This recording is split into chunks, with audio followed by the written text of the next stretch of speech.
Bismillahirrahmanirrahim. Allahumma salli ala sayyidina Muhammadin wa ala ali sayyidina Muhammadin wa ashabi sayyidina Muhammadin wa barik wa sallim alayhi.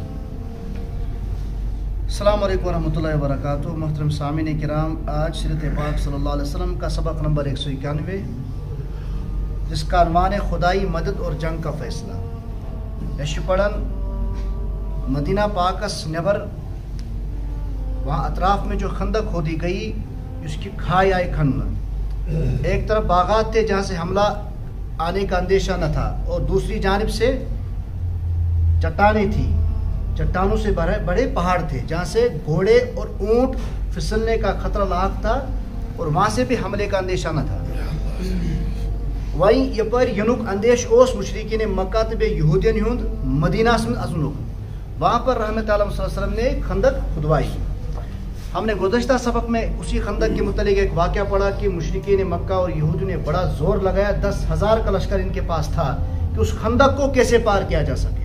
لیکن صرف 4 آدمی ہوئے جنہوں نے وہ پار کرنے کی کوشش کی. 2 تو مد مقابل میں ان کی بہادری دیکھ کر وہاں سے بھاگ گئے یہودی، اور ایک بھاگتے بھاگتے جس کی گردن ٹوٹی اس خندق میں گرتے اور پھر حضرت علی کرم اللہ تعالی وجہ نے اس کا کام وہیں تمام کر دیا.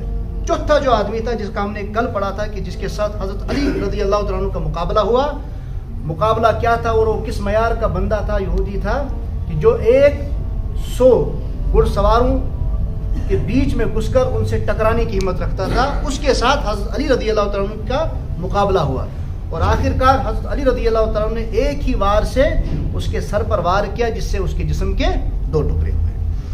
اب مشرکین کے گہرے اور محاصرے کو 15 دن ہو چکے تھے. مدینہ کے اندر ہی رحمت عالم صلی اللہ علیہ وسلم تو صحابہ کرام تھے، اور مشرکین مکہ اور یہودی کہاں تھے؟ مدینہ کے باہر تھے، محاصرہ کیے ہوئے تھے. خندق کی وجہ سے یہ اندر نہیں آ پا رہے تھے. 15 دن ہو چکے تھے. وہ اتنے محاصرے کے لیے تیار نہ تھے. تمن مو اس پتہ کہ کیا دلیل ہے. خندق حضرت سلمان فارسی رضی اللہ تعالیٰ عنہ کے مشورے سے خندق کھودی گئی. ان کو پتہ نہیں تھا کہ وہاں انہوں نے پہلے سے ہی تیاری کر کے رکھی ہوئی تھی، اس لیے جنگ طویل ہوتی گئی. بہرحال 10,000 لوگوں کا کھانے کا انتظام کرنا، رہائش کا انتظام کرنا، باقی پانی وغیرہ جتنی بھی آسائشیں ہوتی ہیں، زخمی ہونے کے بعد ان کے علاج و معالجے کا انتظام کرنا نہایت مشکل ہوتا ہے اس زمانے میں. تو بعد میں اندر سے جو بنو قریظہ قبیلہ تھا یہودیوں کا، جس نے مدد کی، غداری کی، رحمت عالم صلی اللہ علیہ وسلم اور صحابہ کرام کے ساتھ معاہدہ توڑا. وہ مدد پہنچا رہے تھے یہودیوں کو، لیکن کتنی مدد پہنچاتے ہیں. بہرحال پھر اللہ تبارک و تعالیٰ کی جانب سے ایک ایسی مدد ہوئی، آندھی اور طوفان چلنا شروع ہو گئے، جس کی وجہ سے ان کے خیمے بھی اکھڑ گئے اور چولہوں پر چڑھائی ہوئی دیگیں الٹ گئیں.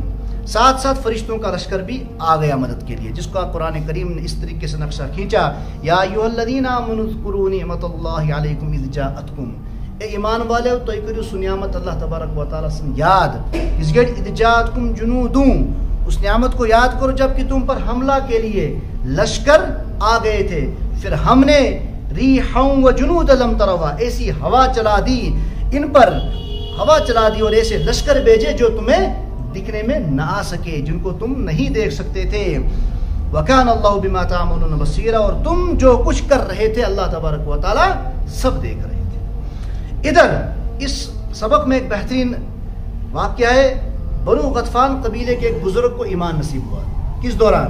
جس دوران یہ لشکر مسلمانوں کے ساتھ مدینہ میں گھسنے کے لیے تیار تھا. وہاں دوسری جانب سے بنو غطفان کے ایک بزرگ کو ایمان قبول ہوا. یہ کچھ بزرگ یہ یہودیوں اور مشرکین مکہ کا ایک معتبر شخص تھا، یوسفن پانوے اس ملسوار کرناون، اور ان دونوں قبیلوں کے، ان دونوں مشرک اور یہودیوں کے درمیان صلح و سمجھوتا کیا کرتا. اس بزرگ کو ایمان نصیب ہو گیا، اور ابھی اس کا ایمان چھپائی ہوا تھا.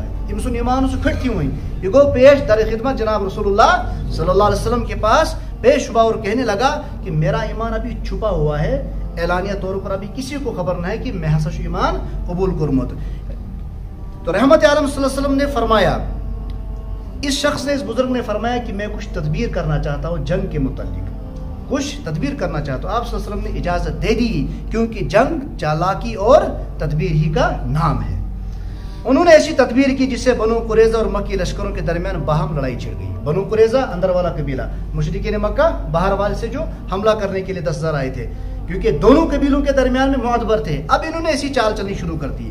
انہوں نے بنو قریظہ سے کہا کہ یہ تو باہر کے لوگ جو 10,000 آئے ہوئے ہیں حملہ کرنے کے لیے مدینہ میں, کہیں یہ واپس اگر چلے گئے تو تمہارا کیا بنے گا؟ تو شغدری کرو, پھر تو مسلمان تمہارے اوپر چڑھائی کر دیں گے.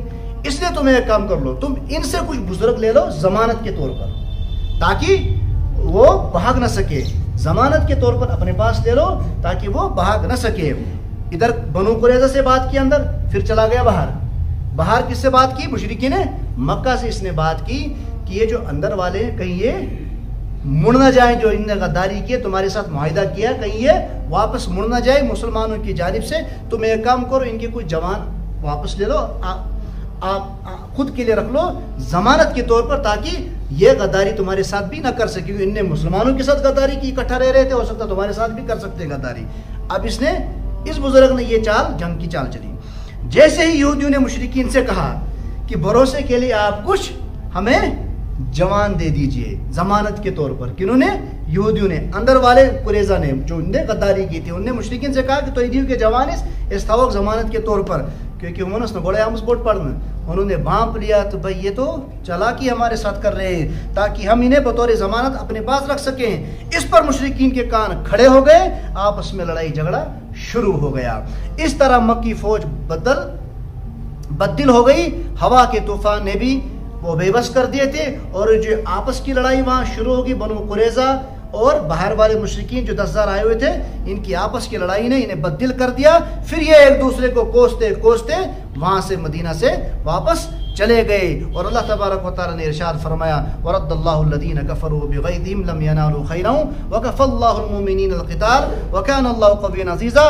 اور اللہ تعالی نے کافروں کو غصے میں برا ہوا اس طرح واپس کر دیا کہ وہ کچھ حاصل نہ کر سکے. اور اللہ تبارک و تعالی ایمان والوں کی طرف سے جنگ کے لیے کافی ہے, اور اللہ تبارک و تعالی زبردست طاقت والا اور غلبے والا ہے. اس خندق والے غزوے کے لیے سورۃ الاحزاب کو پڑھیں, جس میں اس غزوے پر خدائی تبصرہ ہے. اللہ تبارک و تعالی ہمیں سیرت پاک پر عمل کرنے کی توفیق عطا فرمائے. کل ہم پڑھیں گے غزوہ بنو قریظہ. وصلی اللہ تعالی علی خیر خلقہ محمد و علی آلہ وصحبہ اجمعین.